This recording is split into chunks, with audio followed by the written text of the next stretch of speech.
Hello, beautiful people. Another gorgeous day here in the land of thriving in business with Nicky and Ness. How are you, Ness? Fantastic. It's been a beautiful bit of sunshine in Melbourne, which is rare for the middle of winter. Even though we are batching this, it could be a beautiful day the day it comes out. Might be summer by the time, or spring, because that's how organized we are. Yay to us. Yay to us. So today we want to share with you, we want to talk to you about the importance of your vision. Now, you might be thinking, oh, but I already have my vision. I've got my vision, mission, purpose, or we've got the business vision down pat. Or you might be thinking, oh gosh, I knew one day you were going to bring this up. Wherever you are, we've got a bit of a different lens on this conversation around vision we want to take you through today. Now, if you've worked with us before, if you've had a business health check, or if you're considering having a business health check, one of the frameworks we use is called COMPASS. It's an acronym for key areas in the business that we need to have a look under the hood of to make sure, is it running smoothly, so that the vehicle of your business is running smoothly. But the reason, we're not going into what that acronym is today, but I bring it up because the name COMPASS, the reason it's called a compass is that when you follow a compass, you move in a direction that you want to. I'm aware of not saying the right direction or the perfect direction, because we have to have a fluidity. We have to have a flexibility. Sometimes the best detours are the most fun, literally when we're traveling, and also the most important in business.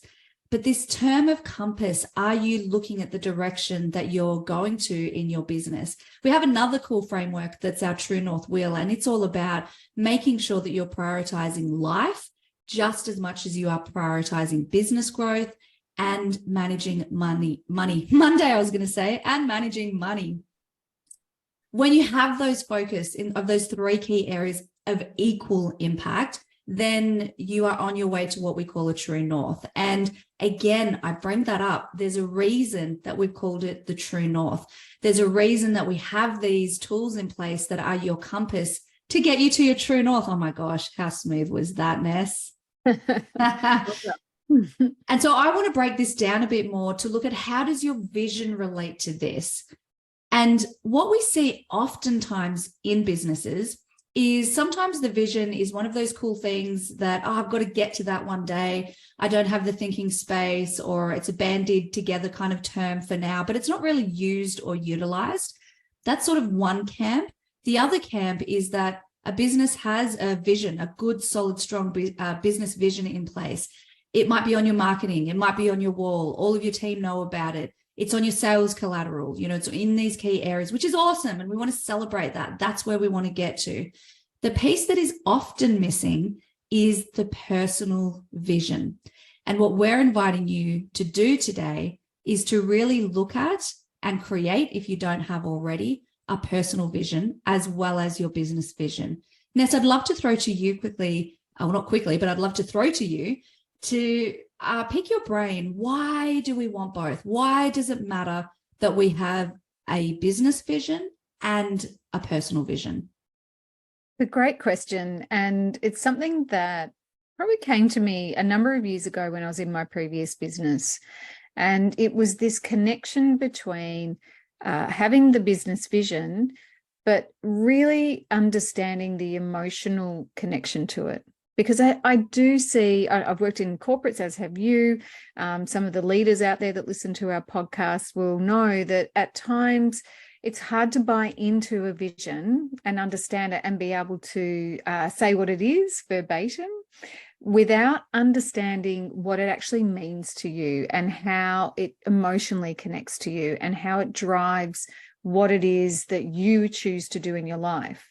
So where we introduce this into our small to medium enterprise business clients is around saying, well, let's get really clear on what your vision is for your business. And we've worked with clients that have had businesses for a number of years, like 10 years plus, and they maybe started it and had a vision back then, but getting caught up into the busyness of what's going on day to day means that perhaps it's just on the back burner, forgotten about, and things change, right? You change, seasons come and go. Over a decade ago, my kids were in school and I was co-parenting and all that kind of stuff. It's very different to where I am now. So therefore, your personal vision changes, and potentially as you grow your business vision changes as well. You might deviate into different areas.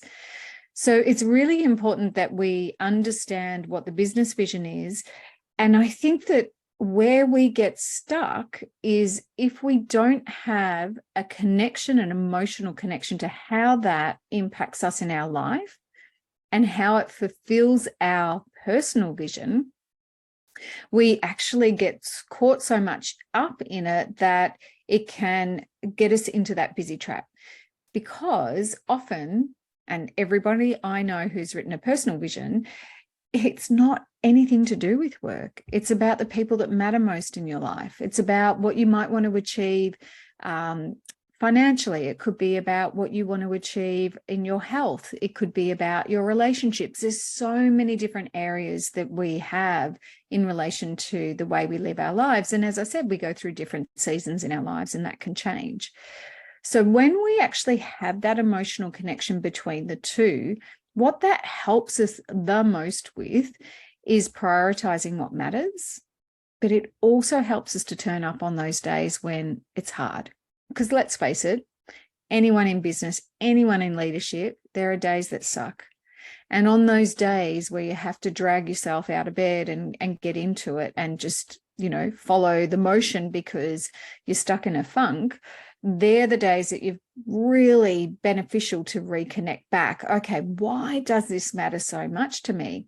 And if it's external to us and it's about, but I want to do good in the world and I want to do good by people, that's great. But how does you doing that help you? And it's not about, for some people, they will be financially driven, but for many different reasons, because it could be about security and comfort. It could be about adventure, like having the money to fund holidays. There's so many ways that people achieve or, find the vehicle to achieve that outcome. And it differs for everyone. So when we marry the two together, you actually have the opportunity to understand why what you do matters, not just to other people, but to yourself and the people who matter the most in your world, your family. I trust I'm making sense in explaining it that way, Nikki. Have you got anything else to add? Definitely makes sense. And what comes to mind as well then when you're talking about particularly the, it might be money goals, there's a difference between goals and vision. So a good way to look at vision is you might hit a money goal. What do you do with that money? What does that money give you? And that often is what your vision is. So sometimes people can get a bit confused around personal vision, personal goals. And that's an important differentiator. It's important to have goals and you need to have that personal vision. I think you described it really beautifully because it's very much that personal feeling and those tough days, because yes, you're absolutely right.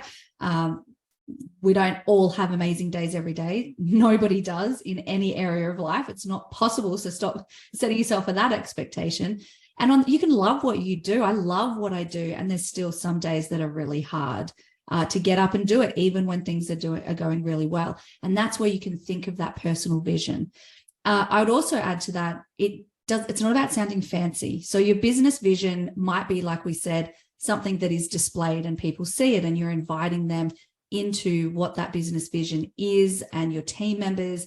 But a personal vision is unique to every person in the business, as Ness was saying. And it doesn't matter if you're a corporate, if you're business, if you've got a team of 5, a team of 1, each person will have their personal vision. And it doesn't matter what the words are, as long as it is meaningful to you. So for example, my personal vision that I've had for the last 8-9 years is to create a certain lifestyle for my family and I to enjoy and to give back to causes that I love. I have visualized on that. I had that statement. It's so generic sounding to you, Ness, to people listening. But when I think about that, certain lifestyle, I know exactly what that is. It's going on amazing holidays with my family. I mean, it's buying my mum a Dyson. I know that's not the sexiest, but, you know, or an upgrade on a washing machine. It's being able to just create that lifestyle for us to enjoy and to give back to the causes, the voices, the causes that don't have a voice. And they're personal to me. I get so much meaning from that. So when I'm having a tough day, when I'm tired, I think about that, because you can see how I'm like, well, hang on, I'm not just doing it. It is for me, but it's also for my reasons, my people, my closest, my things that matter. Does that make sense? I feel like I'm rambling a bit now. Just to build on that, I wanted to give an example of what it could be so that people don't overthink this. 100%. And it's a great example, Nikki. And you know, we've obviously shared with each other these. And so it's really refreshing to hear you talk about that again. And I think that, you know, that is such a great driver when you said you actually really get into that and you visualize that and you see that happening. And that's why it has to be so unique for everybody. It has to be different, because mine, you know, as well as yours, centers around family and the experiences I get to have, but I'm closer to retirement. So there's, you know, the wealth creation part of it as well, so that I can actually enjoy life when I choose to stop working. So there's different variations of it. And you know, that's really important when it comes to giving back or whatever it is. So it's interesting. We created a playbook on this. It's actually, we'll put this in as a resource in our show notes, because sometimes people just don't know where to start. Like, you might be able to come up with your business vision, but not your personal vision, or vice versa. You might be able to easily nail your personal vision, but not your business. So we just got some questions for you to reflect on to be able to start to create that. And that has to be the starting point and the centerpiece to any kind of planning that we do, is understanding the purpose and the why it matters. So I'll make sure that's in the show notes. Excellent. And speaking of the why, the person that comes up, you know, starting with the why, Simon Sinek, there's a really good quote that he said, which is that we are not victims of our situation. We are the architects of it. We are not victims of our situation. We are the architects of it. Mm-hmm. And I wonder, reflecting on that, what is the reframe, or what comes up for the people that are listening? What comes up for you when you hear that quote?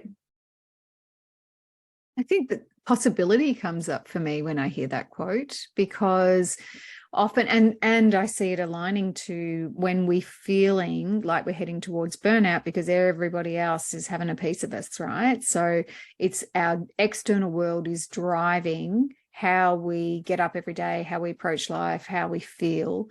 And that quote, kind of what that brings home to me, is by connecting to our vision, we actually take that control back, and we're able to be, I guess, flipping it and more proactive around, well, if this is what I want to achieve in the business and this is what I want to achieve in my life, how do I make change so that that happens?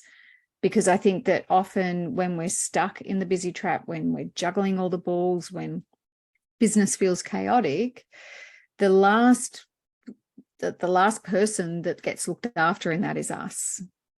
And so it does feel like the rest of the world is kind of telling you and dictating what you need to do, how many hours you need to work, where your attention needs to go. And we've got to bring it back around all the time to, we can take accountability and responsibility for that. And all it really takes is listening deeply into what it is you really want, because it's your business. And even if you're in a career, your job has to also relate to your personal vision.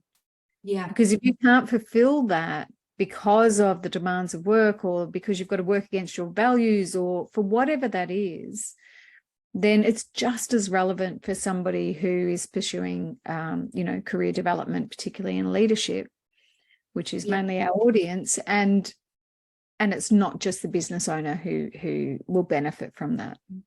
Absolutely. So even if you have a team, this could be an exercise that you encourage your team members to do, because really the business vision, whatever that is, whether it's the corporate vision, the business vision, you're the business owner or not, that's a vehicle to help you fulfill your personal vision.